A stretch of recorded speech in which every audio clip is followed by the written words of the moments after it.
I never thought this would happen to me. The house was almost too quiet. The dinner table was silent as I pressed the accept button on my phone.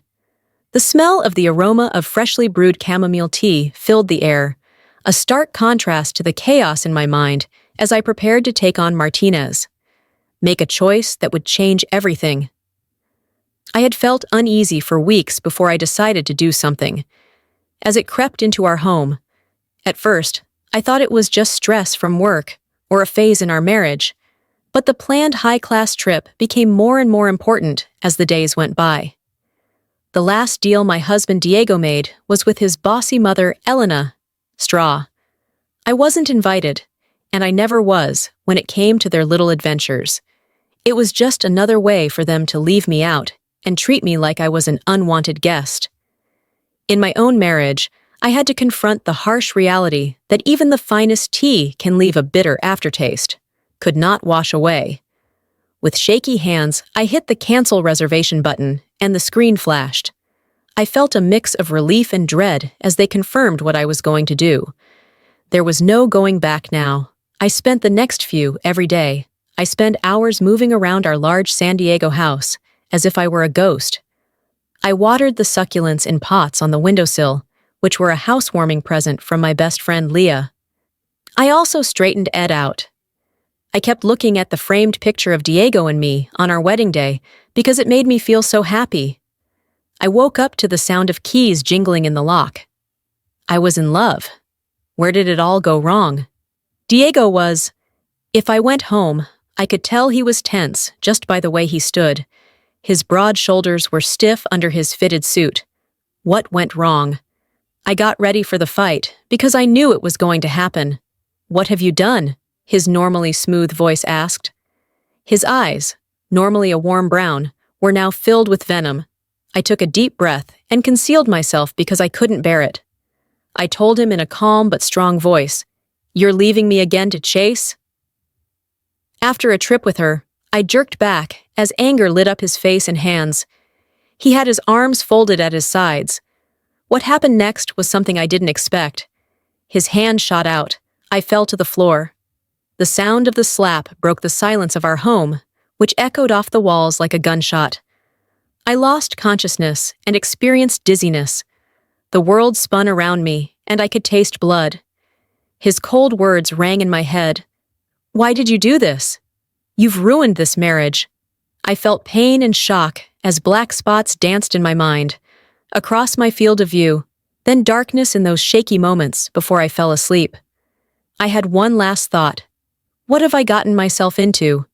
When I woke up, I was still on the cold tiled floor. I was in excruciating pain on the kitchen floor. My cheek was swollen and painful to the touch. For a brief moment, I believed the worst was over. But as I gradually regained consciousness, I realized it was only the beginning. At first, the silence around me was unsettling, and Diego was nowhere in sight. Weakly, I stood up and reached for my phone, only to find it nowhere near where I remembered leaving it. In fact, there was nothing there. Everything looked like it should have. My purse and keys were gone, and when I stumbled to, I found that the security lock on the front door was locked by Diego, who controlled it with an app, and now I couldn't leave. Panic started to set in as I went from room to room, looking for any signs of what had happened in the kitchen while I was out cold. I quickly jotted down a note on the fridge. Diego wrote in his usual handwriting, "I'm taking care of this." What did that mean? Was he still angry after going to his mom's house to find comfort? Or there was something more sinister going on? I stumbled as I walked into our bedroom and stopped in front of the closet. On my side of the closet, doors were open, and someone was rummaging through the clothes. My closet had lost not just a few items, but entire sections. At that moment, I noticed a small envelope resting on the floor. The only marking on my bedroom table was my first name. With shaking hands, when I opened it, there was only one picture inside. At first, it didn't seem important. "You don't belong here." Diego and I had taken an old picture at our wedding, but a pen had left its mark all over the surface. "You don't belong here," was a frightening message. I fell asleep on the bed and looked at the picture. I grasped the woman's picture in my trembling hands. She looked beaming and full of hope for the future. How could things be? I remembered how adorable Diego was when we met 5 years ago at a farmer's market. Things had gone so badly since then.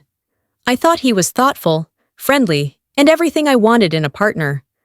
Our whirlwind romance had captivated me, and before I knew it, as we walked down the aisle, the cracks began to show almost as soon as Elena returned from her vacation. Diego's mom has always been a bossy person, but I didn't know how much power she really had over her. She had to accept every decision and plan in her son's life first. It was close at first, so I tried to make sense of it. But as time went on, I felt like a stranger in my own marriage as time went on. I thought about all family gatherings excluded me as a child, and I listened to hushed conversations that concluded abruptly. I walked into a room where there was a luxury cruise. It was the most recent event for which I had not received an invitation. How had I let things get so bad? As soon as I realized how bad things were, I knew I couldn't stay in the house. I was stuck. I was alone and could have been in danger, so I had to get help to figure it out. Find out what was going on, but the doors were locked and my phone was gone, so I had to move through I returned to the house, but this time, I had a plan. There had to be a way out, so I checked through the window for any items that might not be locked in the guest bedroom and found mine. There was a window that opened wide enough for me to escape. While I was racing through my body, I grabbed some clothes, my ID, and the little cash I had on me, and put them in a small bag. As I packed my bag to leave, I saw a framed picture of Diego and me. I spontaneously grabbed it and tossed it into my bag, to remind me of why I was doing this and the love I thought we shared. Climbing out the window wasn't easy. My arms and shirt hurt, but the pain wasn't as bad as the fear of being trapped in that house for a long time. In a different moment, when my feet hit the ground, I felt a rush of relief, which was quickly followed by a rush of doubt. Could I go where? Who could I trust? The answer came to me almost right away. Leah.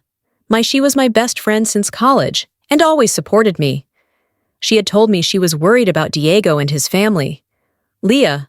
I had repeatedly dismissed concerns because I wanted my marriage to succeed. I now knew she had seen what I had done. I had been blind, so I stayed in the dark as I walked through our neighborhood's quiet streets. It was late, and the streets of San Diego are normally very busy, were scary quiet as I walked. My mind was full of questions. Who was Diego? Really cared about why he had responded so badly to a simple vacation? What did his mysterious note mean? I'm handling this by the end of the day. When I got to Leah's apartment building, I was mentally and physically worn out. I buzzed her apartment. When I prayed and heard her sleepy voice on the speaker, I nearly broke down in tears. Leah, it's me. I needed help right away, and soon I was in her room, hugged by her, sobbed on her shoulder. When she pulled back and saw my face, her expression changed from worry to horror. Oh my God. As I recounted the events of that night, K.O. inquired, "What transpired? Who did this to you?" As I finished, Leah's expression became increasingly serious. She grabbed my hands and said, "You can't go back." Regardless of the situation, she told me I wasn't safe there. I had to face the fact that I was running away from my husband, the man I loved, had promised to be with for the rest of my life. How had things gone so badly wrong as the night progressed, Leah prepared the couch and brought me some of her clothes to change into. We talked until late at night. I stayed up all night putting my marriage back together. The more we talked, the more I realized how much I had been neglecting my marriage. No matter how many warning signs I'd already dismissed, what if this wasn't just about the trip Leah suggested as we sat there? Nursing strong coffee. What if they're leaving you out for a reason? What if they're hiding something? Ideas kept coming to mind. Diego had always been private and quick to brush off any questions I had about his life. Doing business with his mother in the past, or why big amounts of money kept disappearing from our joint accounts, I was resolute in uncovering the family's hidden mystery. As dawn broke, She painted as the sky turned pink and gold. I realized I couldn't continue running. I had to stop. No matter what Diego and Elena did, I needed my life back. I had to learn that it was time to stop being a victim and start fighting back. Though I thought my fight was over, it was only the beginning. The truth would shock me more than I ever thought possible. Going back to the house, the next few days at Leah's place were a blur. I spent most of my time huddled on her couch. Leah slept sporadically and walked back and forth with worry. She did everything she could to make me feel better, but the weight of my situation was too much for me to carry.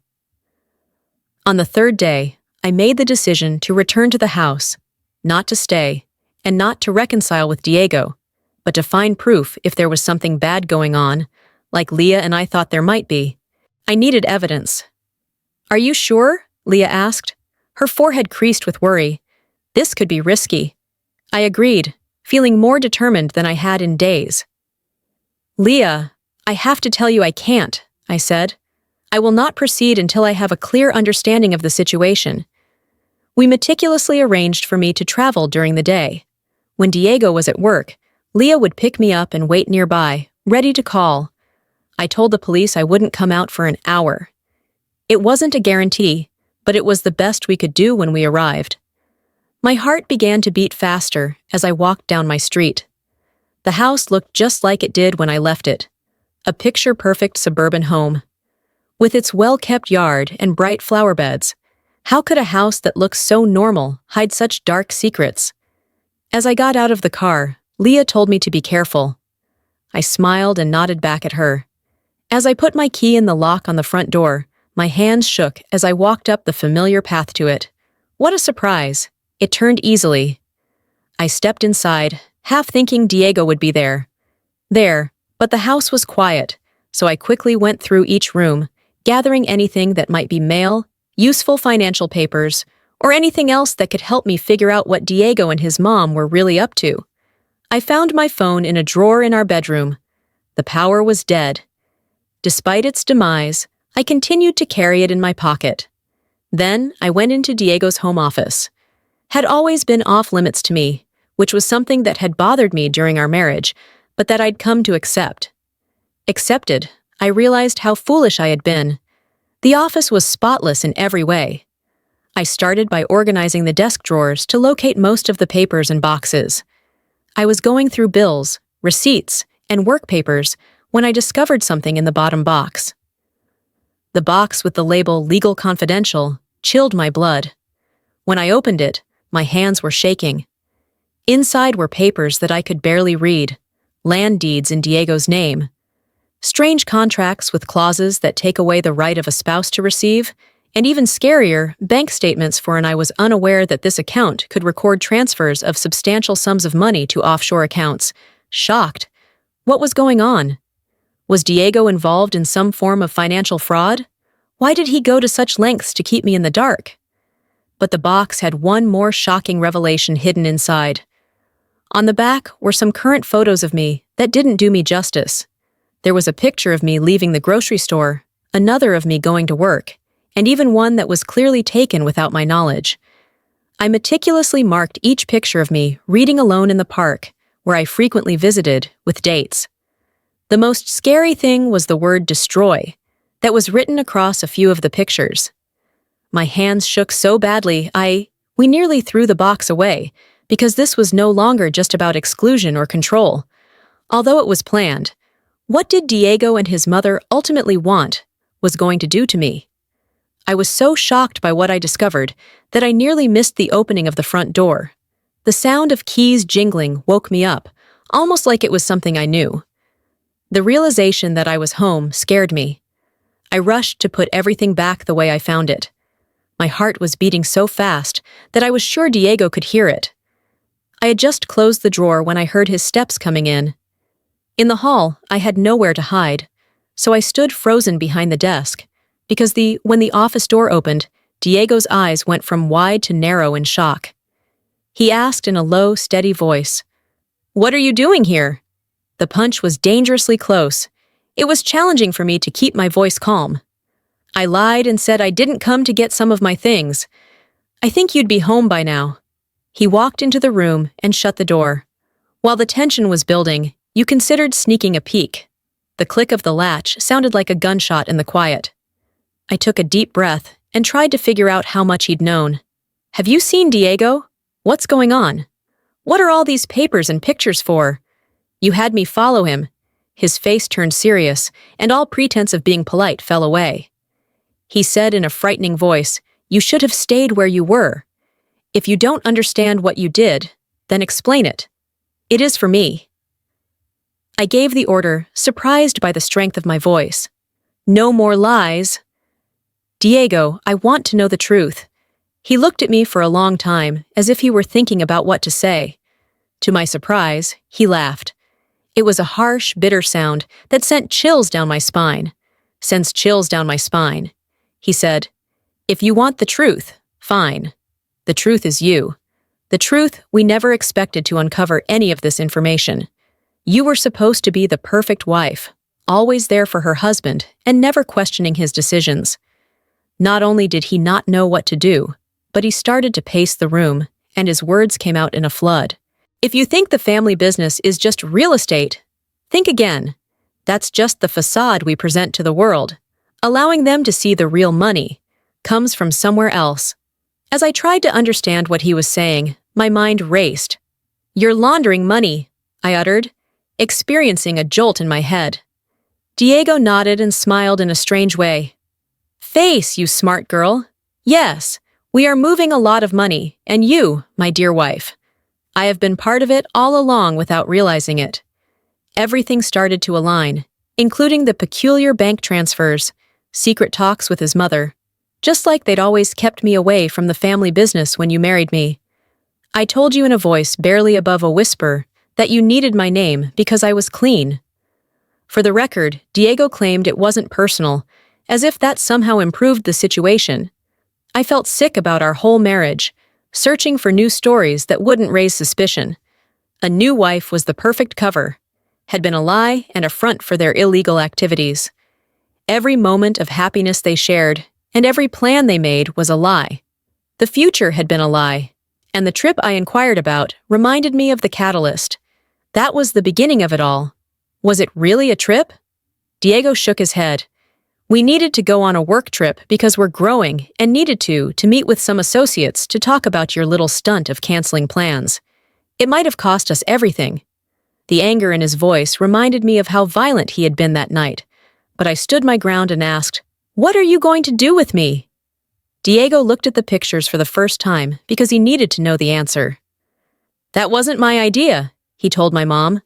"She thought you were..."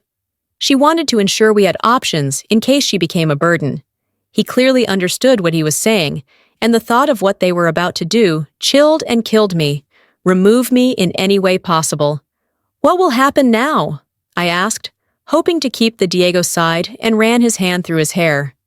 "I don't," he said. "You shouldn't have learned any of this, Ko. It makes things more difficult." I took a deep breath and told myself, "I want out." I was firm. "I don't want any. I want to leave." He laughed again, but this time it was different. "Let me go," he said. "I won't tell anyone what I've learned." There was a hint of genuine amusement when you believed it was so easy that you couldn't just walk away. Get away from this, Ko? Whether you like it or not, you're already too deep. I saw his hand moving toward his pocket. Was he looking for a phone? What kind of weapon? I didn't want to find out right then, so I quickly made the following decision. I leaped forward, surprising Diego. My arm hit his chest. He fell backwards, and I didn't wait to see if he was dead before I ran. Diego's angry yells followed me as I ran through the house. I sped out the front door, gasping for air. I was desperately looking for Leah's car when, to my immense relief, I saw her pull up to the curb. She had a worried look on her face. I rushed towards her, nearly leaping into the passenger seat. I yelled and Leah didn't think twice. She failed it, and as we sped off, the tires screeched. I could see Diego standing in the doorway, watching us drive off in the rearview mirror. I could see him from a long way away. I could feel the weight of his gaze. This wasn't over by any means. As we drove, when I told Leah everything I had learned, Her face got paler with each message. "Oh, KO," she inquired about our plans for the future after I had finished. I took a big breath. I inhaled deeply to decelerate my heartbeat. I can't recall what I said, but I know I can't. Never go back. As the familiar streets of San Diego flew by, I could feel that my life as I knew it was over. I was running away from my husband, his family, and a crime ring I was involved in without meaning to be. I didn't know what the future held for me, but I did know one thing for sure. I wasn't going to be a victim anymore. I was going to meet whatever came next head-on. It was time to take charge of my life. The next few days were a blur of worry, fear, and hasty planning. Leah begged me to stay with her because she knew I wasn't going through this alone. She conveyed her message with such strength that I struggled to express my gratitude. We talked for hours about what to do next. Should we? I would go to the police, but without any proof, it would be my word against Diego's, and I was confident that his family would believe me. Many people suggested that we should leave town, but where would we go, and for how long? So the third night, as we sat at Leah's kitchen table, our coffee mugs were empty. As she looked around at us, she asked me the question I had been dreading. "What about your family?" I felt guilty and missed my parents when I told them what was going on. My younger sister still lived in Brazil, where I grew up before I went to college in the US, and stayed afterward. When I first met Diego, they were both welcoming and sad. We still talked often, but I haven't called them since this whole mess began because I don't want to engage them, I told them, shaking my head. It is perilous, and I am ashamed to disclose it. However, how can I inform them that my marriage is terminated? Has been a lie. Leah grabbed my hand from across the table and said, "They're yours. You need all the help you can get right now, KO. Your family loves you." Even though I knew she was right, the thought of making that call made me feel sick. I couldn't put it off any longer, though. The next morning, I borrowed Leah's phone because I still didn't trust my own. I called a number I knew, and my mom picked up. There was a pause, and then I said, "Second ring, A.O. May." My voice cracked, confirming that it was indeed me. A lot of rapid Portuguese KOs. "Where have you been, daughter?" "We've been so busy." When Diego called and said, "You had a fight," I was terrified. Diego, my blood ran cold. I had already attempted to contact them. "Excuse me, I need to explain something. I'm in trouble. I would like to provide an explanation, but I'm facing some difficulties. Diego is not who we thought he was." Over the next half hour, I told my mom a shortened version of what happened. I could hear her shocked gasps and prayers. There was a long pause after I finished. "Oh my God," she finally spoke up. Angry. "What can we do? Should we come to you?" I quickly said no, it's not okay. I didn't want you to get involved because it was too risky. I just wanted you to know the truth. We talked a little longer, and by the time we hung up, my mom had switched between comforting me and giving me beneficial advice. I was exhausted and confused at the same time. At least they knew now, and I wasn't holding this burden by myself as the days went by. Over time, Leah and I developed a familiar routine. She'd go to work, and I'd spend my days as she did. Looking into Diego's family background and trying to figure out how big their business seemed one afternoon, about a week after my escape, I was assembling a huge, complicated puzzle and couldn't find half of the pieces. While browsing the internet, I stumbled upon an old newspaper article about a charity named Gala, held by Elena Diego's mother. The caption, rather than the image of her standing next to an individual I was unfamiliar with, was the one that brought joy to my day. He defeated Elena Morales with the help of his business partner, Robert Hawkins. Where had I heard that name before? Then it dawned on me. It was one of the names on those sketchy contracts. I further examined Diego's office and noticed a consistent pattern. Hawkins' name showed up several times over the years in connection with the Morales family, always in situations that seemed harmless. I used to participate in charity events, business lunches, and real estate projects, but now that I have gained knowledge, I was so interested in what they were doing that I assumed these meetings were a gathering to plan their illegal actions. Studying, I almost missed the sound of a key in the lock. Leah got home early, and she called out in a tense voice. As I came out of the spare room, I saw Leah standing in the living room with a pale face. "Are you here?" I asked. She took a deep breath and said, "I believe someone has been following me." Yesterday, I spotted a black SUV, but I initially thought it was just my nerves. But today, I saw it again. I always felt like there were a few cars behind me when I saw it. Had Diego, we were found? Are you sure? I'm sure I took a few random turns to test, Leah affirmed. They stayed with me the whole time. We checked all the doors and windows for an hour and then pulled the curtains back. I didn't know what to do when Leah wanted to call the police, because Diego had, because of our ties, we couldn't trust anyone in the department at night. Leah finally fell asleep after being in the living room for hours and jumping at every sound from the street. It was after midnight. I woke up from a fitful sleep on the couch. My mind raced, recalling the past. Before all of this, before Diego, and before I left Brazil, I was filled with excitement.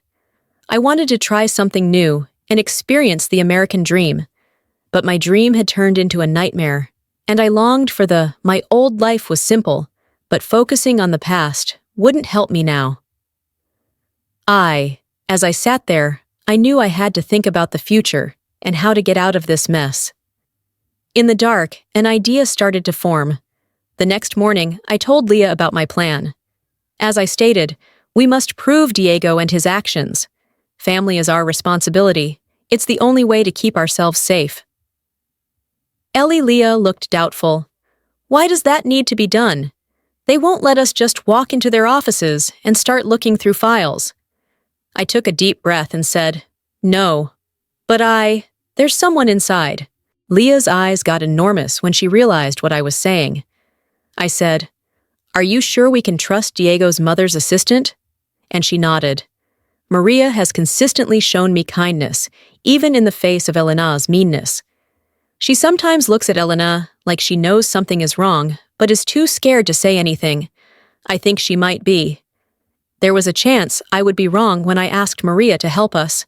We were afraid that if she stayed true to the Morales family, things would go badly for us.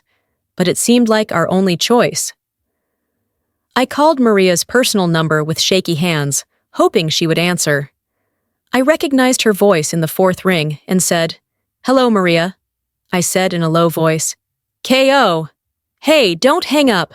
I need your help." There was a long pause, and then the conclusion of the call was so gentle that I nearly missed it when she stated, I have been waiting for your call for the past hour," and Maria confirmed my worst fears. Then I discovered that the Morales family's corruption was more extensive than I had initially believed, with connections to local authorities. Politics, police, and even some government agencies are planning a big event, Maria told me in her voice. "I don't know all the details, but it's going to happen soon. The trip you missed wasn't just a meeting. They're moving a lot of money to set up a big event." Surgery. My mind went blank. Maria. "We require evidence in the form of documents, records, or any other documentation. Shows what they're doing again. Pause, I might be able to fetch you something," she said. Finally told K.O. "You need to understand that this is dangerous if they find out how I can help you. I know I said I would, and I feel the weight of what I asked for. I wouldn't ask if there was another way, but Maria, this could be our only chance to stop them, so we made plans. I spent 2 days at a small cafe across town. When I ended the call, I experienced a range of emotions, hope and fear. We were making progress, but at what cost to Leah? People who were listening to my side of the story looked at me with a mix of fear and respect. She said I was brave, but I shook my head and said, "I'm scared.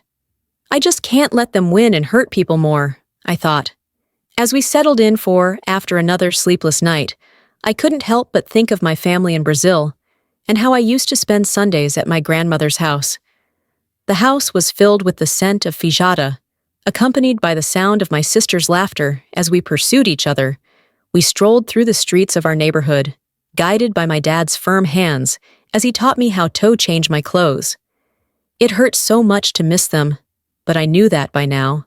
By keeping them away and fighting this war alone, I was keeping them safe, and maybe if we were able to catch Diego and his family, I could go home again and not just visit. I could stay. To start over in the place where I'd always felt safest. But first, we had to. In the world I found myself in, I needed to get through the next 2 days. Was not a sure thing, and the next 2 days went by painfully slowly. Leah and I were always on edge, jumping at any strange sound and looking out of windows at the smallest chance. Although the black SUV hadn't appeared again, its absence was almost palpable. Were they still keeping an eye on us, or had they given up on the morning of our meeting?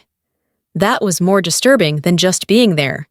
When I woke up with Maria, I felt like I hadn't slept at all. My hands and stomach were in knots, and I couldn't stop shaking. Leah saw how upset I was and gave me a comforting hug. "We can still call this off," she said softly. "No one will blame you." "You left all of this behind?" I shook my head no. I have to see this. We got through it. I can't spend the rest of my life worrying about when they'll come for me. They got to the cafe an hour early and picked a table with a wonderful view of both the front door and the street. I held my coffee for a while, but couldn't bring myself to drink it. Every time the door opened at precisely the same moment, my eyes were drawn to it. 10 a.m. When Maria walked in, she didn't look like the woman I remembered. She had lost weight and had dark circles under her eyes that her makeup couldn't quite hide. She ordered tea at the bar and then came to our table. She said in a soft voice, carefully casual, as she sat down, "It's pleasing to see, you see." I put her in touch with Leah, and we engaged in awkward small talk for a few minutes. Maria finally reached into her bag and took out a small USB drive. She was well aware of why we were meeting. She whispered, "In this drive, I found everything I could find." "It's worse than you think, K.O." I tried to drive, but Maria stopped me. "Hold on for an additional second. You are unable to reclaim it once I have given it to you. Are you aware of this?" Yes. I was ready for what was about to happen. I looked into her eyes and saw fear and determination. I'm sure I told her firmly, "I see red in them." And she nodded, letting go of the drive as I spoke. She placed it in her pocket and continued to speak, her words flowing more quickly now that they were in the planning stages. The Exodus operation. They're talking about moving a huge amount of money offshore. I'm not familiar with all the specifics, but it's a significant transaction. When Leah asked, "When are you leaning in soon?" "Within the next week." It was Operation Exodus. They must have been constantly making calls, given Elena's busy schedule. Having been extra tense, I got a chill down my spine. Whatever this Operation Exodus seemed to signal the conclusion of years of unlawful activities. If we could halt it, we could potentially achieve our goals. I inquired about the possibility of stopping the entire plan. What about Diego? Maria's face revealed her fear and desire to find out if he was involved. He was at the center of it all, K.O., and I felt sorry for him based on what I overheard. He's in charge of everything. I apologize for nodding during the difficult part of eating. A part of me still hoped that Diego wasn't as engaged, that he might have been coerced or deceived. But this confirmation of his central role dashed our hopes. We talked about it for a while. Maria continued to provide us with as much information as possible, anticipating our next move. She grabbed my hand and said, "Be careful, K.O. these guys. They're dangerous if they—" I told her, squeezing her hand, "If they find out I helped you, they won't thank me." "I will watch out for you, I promise." Back at Leah's room, we huddled around her laptop. Our hearts raced as we plugged in the USB drive, and file after file appeared. The evidence was a wealth of spreadsheets, PDFs, and audio tapes. We found more proof of the Morales family's businesses as we dug deeper. It became evident that their involvement extended beyond mere money laundering, encompassing a wide-ranging scheme of theft, bribery, and even blackmailing lawmakers, judges, and business leaders was a common practice. As we scrolled through a particularly damning email chain, Leah breathed in relief. Oh my God, these papers in some way, it holds significant importance. It has the potential to bring down half of the city's leaders. I nodded. We need to inform the authorities about this. But who can we trust? I spent hours going through the files and making notes to try to get a full picture of Operation Exodus. Huge sums of money appeared to have passed through numerous fictitious companies before reaching the actual recipient. It was transferred to accounts in countries with strict banking secrecy rules. The sum was substantial, amounting to hundreds of thousands of dollars. Signs of, even though it was getting dark, we continued to work hard despite our eyes hurting. We stared at the screen for a considerable amount of time before we finally found it. A file containing a comprehensive plan that made my blood boil. The paper, which had my picture and personal information on it, laid out a plan to frame me for theft. They planned to use accounts they set up in my name, without my knowledge, to make me the victim of their whole scheme. This is why they married me, I said, shaking my head. They needed someone to blame when things went wrong. Leah put her arm around me and pulled me close. We won't let it happen. After that incident, she yelled, "Now that we have proof, we can fight back." Then we heard a noise outside that made us both freeze. The noise resembled the sound of a car door slamming, followed by footsteps. We ran outside.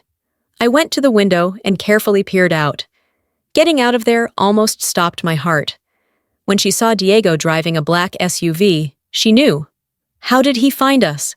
Leah asked in a whisper. I shook my head, my mind running.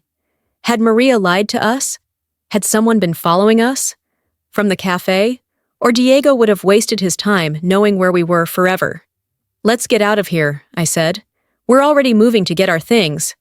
We threw the laptop and USB drive into a bag, along with some clothes and other items. The money we had on hand. When we heard footsteps on the stairs outside the flat, we snuck out onto the fire escape. I had to get away from the cool night air. As we descended, my heart began to beat rapidly. The sound of Leah's apartment door opening reached us just as we hit the ground. I was sure Diego would hear it. "Run!" Leah yelled and grabbed my hand. We ran down the alley behind the building, and the yelling behind us propelled us forward. I didn't know where we were going, but I knew I couldn't stop thinking about it as we ran through back streets and side lanes, in chaos. How did this happen? It had only been a few weeks since I was living the life I thought my life was normal, but now I was running for my life with proof of a huge crime plot. As the man I once loved pursued us, we ran until our chests hurt and our legs felt like jelly. I slid into a seat in the back of the 24-hour diner as we took a moment to catch our breath. I looked at Leah and saw the same mix of fear and determination in her eyes as I did. "What do we do now? What do we do now?" As I breathed out, I pulled out my phone. It wasn't my old one, but a cheap prepaid one would do. It's important to have emergency supplies on hand. I said, "We need professional help with shaking." I prayed it wasn't too late as I dialed a number I had learned days ago. After 3 rings, a rough voice rang out. It was Detective Ramirez. I took a big breath. "My name is K.O. Martinez, and I have information about my friend and I are involved in a significant criminal operation with the Morales family. Danger! We need your help." The person on the other end of the line paused briefly. I thought of hope as I hung up the phone and asked, "Where are you?" "Stay put. I'm on my way." After days of searching, we finally had proof that we had found someone who might be able to help. Maybe, just maybe, I could see this coming. But as I looked out the diner window at the streets for Diego or his friends, I couldn't. Friends, I knew we weren't safe yet, and that the hardest part of our trip was still to come. Once what happened next was revealed, there was no turning back. I had to confront them directly. The next hour was the longest of my life. Leah and I sat there in full silence, our eyes darting back and forth between the door to the diner and the windows, hoping to see Diego or one of his goons. to walk in at any time. The diner's few other patrons, engrossed in their late-night conversations, appeared oblivious to our concern. We had meals and conversations, and when the doorbell rang, we both jumped. A man in his mid-50s, adorned with salt and pepper hair and a worn-out face, entered. He looked around the room, even when it wasn't busy. It was simple to tell he was a police officer from the way he looked and acted. He saw us and came over. He asked me in a low voice as he slid into the seat across from us. I nodded, and suddenly my throat dried up. "Hi, I'm Detective Ramirez," I said. "Details about the Morales family." I quickly looked around and then pulled out the USB drive. "It has everything I need." I spoke in a barely audible whisper. "Funds records, emails, and plans for, they have something they're calling Operation Exodus. It's a big detective story." Ramirez's eyes widened slightly as he contemplated its significance. He pocketed, the eye leaned in, and drove. "We need to get you both to a safe place. My car is out. Let's go back." As we followed Ramirez out of the restaurant, I felt open and defenseless. We piled into his unmarked car because every shade seemed to hide a possible threat. As we pulled away, I finally let out a small sigh of relief. "Where are we going?" Lay asked in a high voice. "Safe house in the precinct, safe house," Ramirez replied, his eyes constantly on the screen. "We will gather your statements and begin reviewing the proof at the safe house, all while keeping an eye on the rearview mirror." When we arrived, the apartment in a quiet part of town didn't look like much. Ramirez set up a laptop and started working on the USB drive. His face lit up. Grimmer found himself thinking, "This is crazy!" With each file he opened, "We've been trying for years to build a case against the Morales family, but they've always been one step ahead of us." That's it, folks. This break could be just what we need for the next few hours. I went over everything, the bank records, the emails, and the plans for Operation Exodus. I told them my story, right up until our dash, from the time I first thought something was wrong with my marriage. Dawn broke in Leah's room, illuminating the safe house with a gentle glow. Ramirez leaned back in his chair. He rubbed his tired eyes and said, "Okay, here's what we're going to do.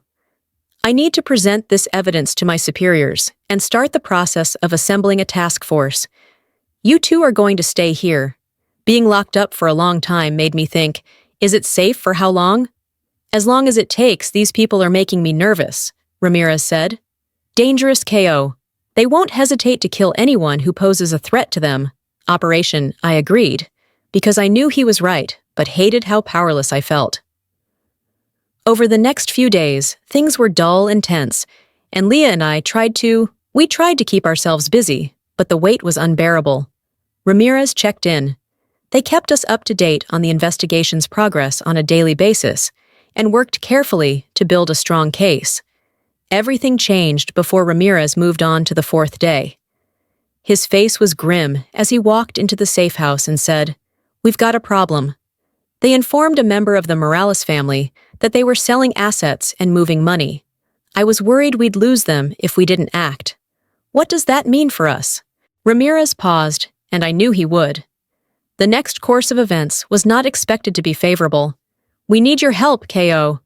We need you to meet Leah," jumped to her feet and said, "That's crazy! They'll kill Diego!" It was Leah who said it, but I knew it was going to happen because I started it. I was determined to see it through. "What do you want me to do?" my voice asked.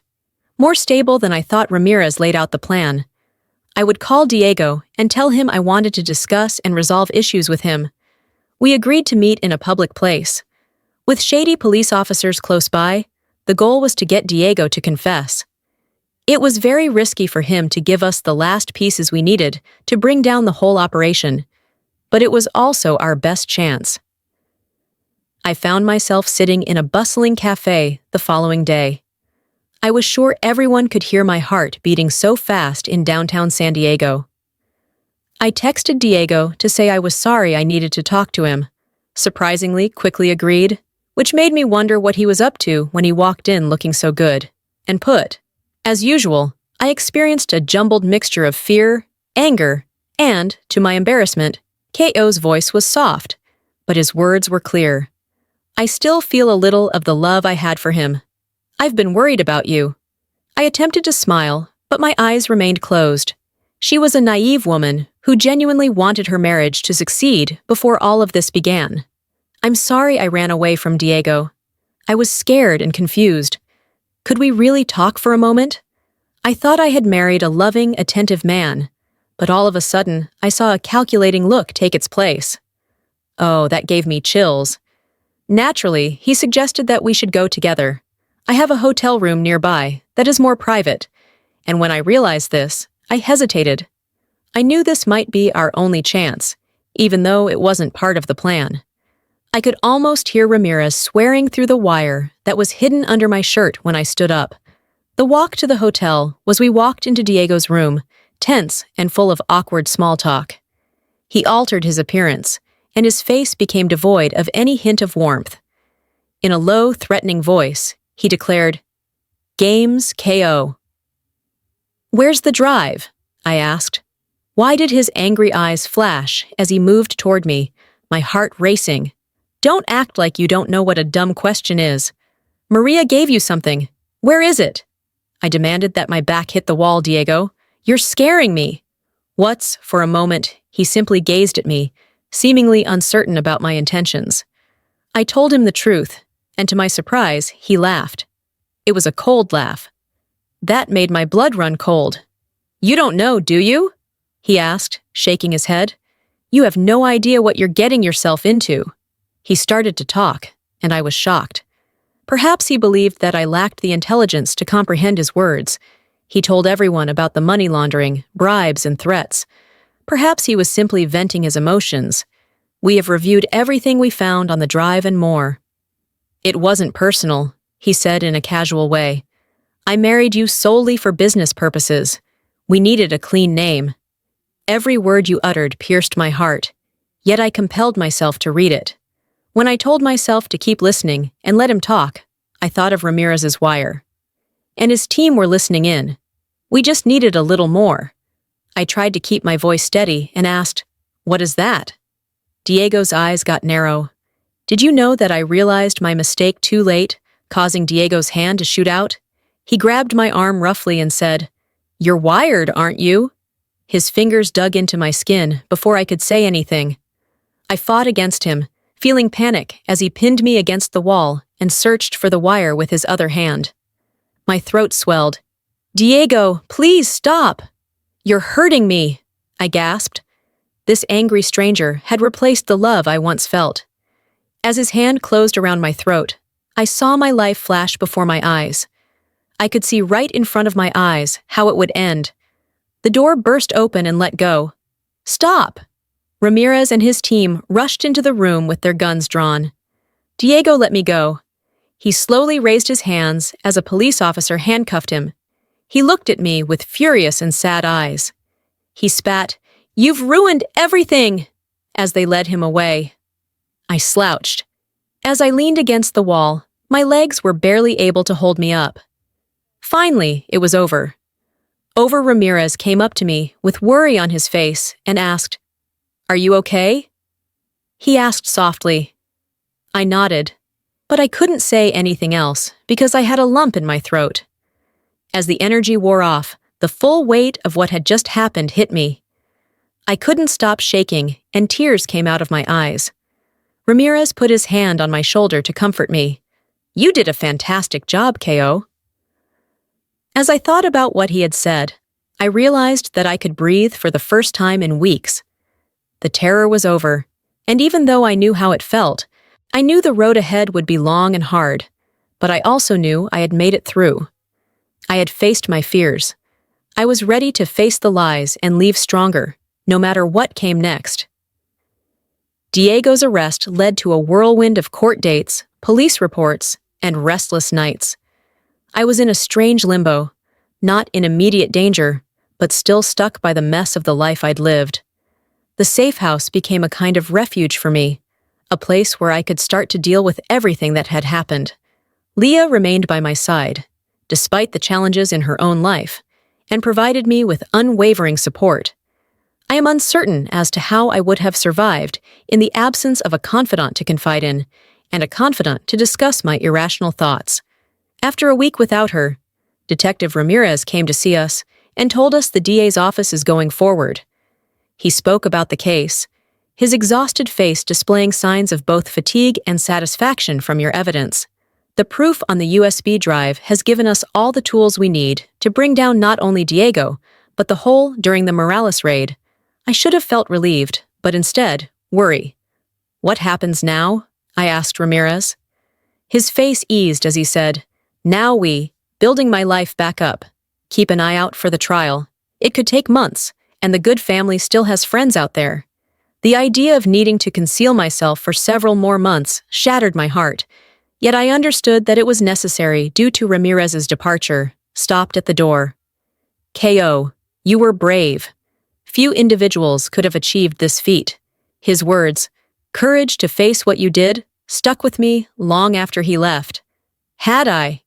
Any way you look at it, I knew I couldn't stay in this waiting cell, pattern for good, and I had to start rebuilding my life the next morning. I woke up feeling a drive I hadn't felt in weeks. I asked Leah to help me make a plan, and we spent the day working on it. We came up with ideas, made lists, and looked into our choices. By the evening, we had creating a rough plan for my future, involved addressing the practical issues I faced.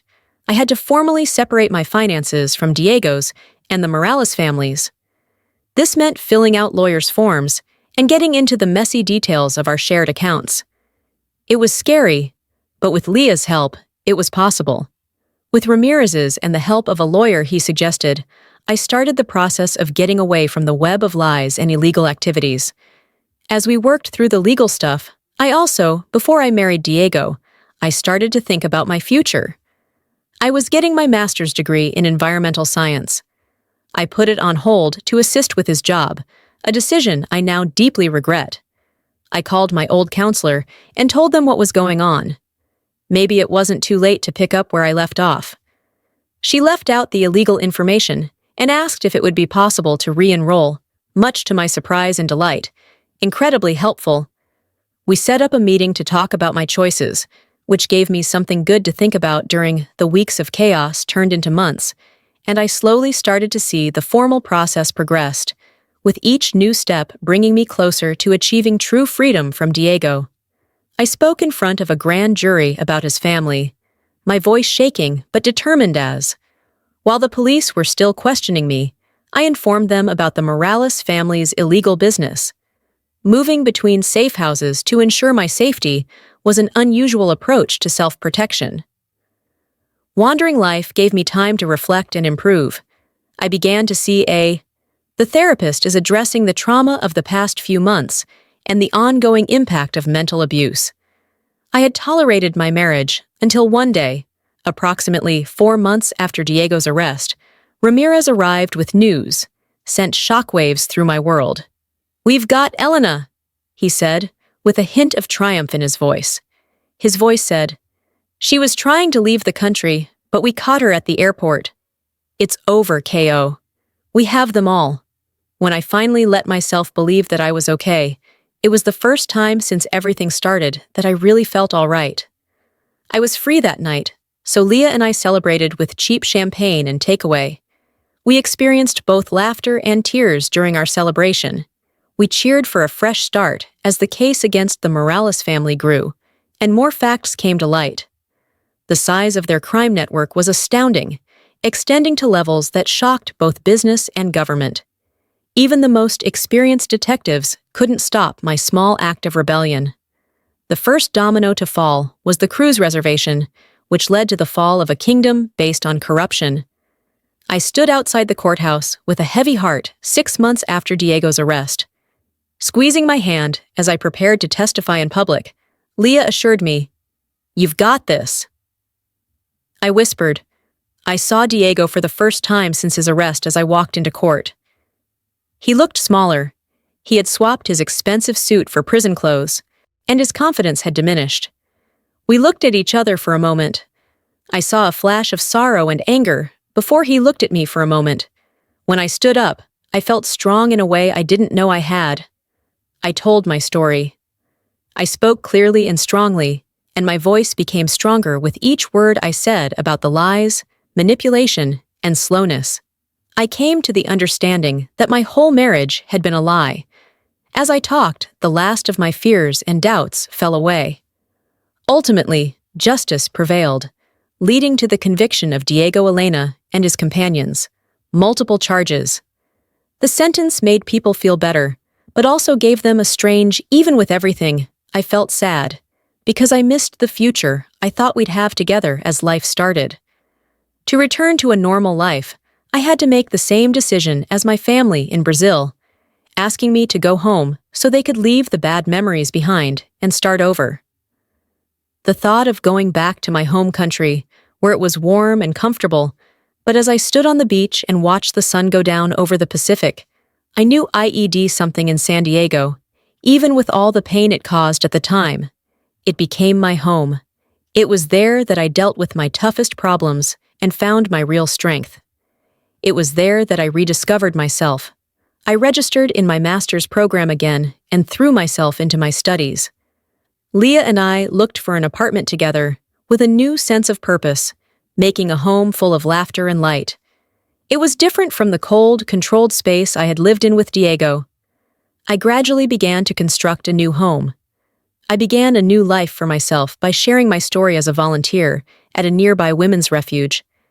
I'm committed to assisting others in gaining the strength to escape violent situations. It hurt to think about my own trauma at times, but and very healing. A year after the trial, I stood on the stage I got my master's degree in environmental science at the graduation event. Looking out into the crowd, I saw Leah cheering loudly. Next to her were my parents and sister, who had flown in for the game. At the event, my heart swelled with love and thanksgiving that night, as we celebrated with a BBQ on the beach.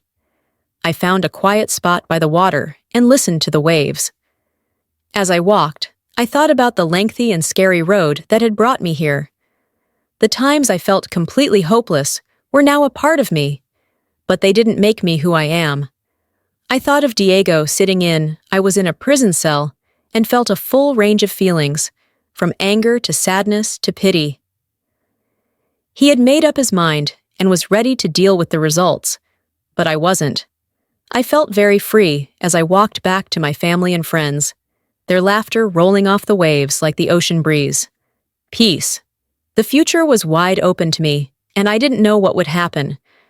I didn't know what lay ahead, but I was certain that no matter what came next, I had the strength to handle it. Fire shaped me, but I emerged from those flames stronger, smarter, and more. I was truly free, and that was the most valuable thing in the world.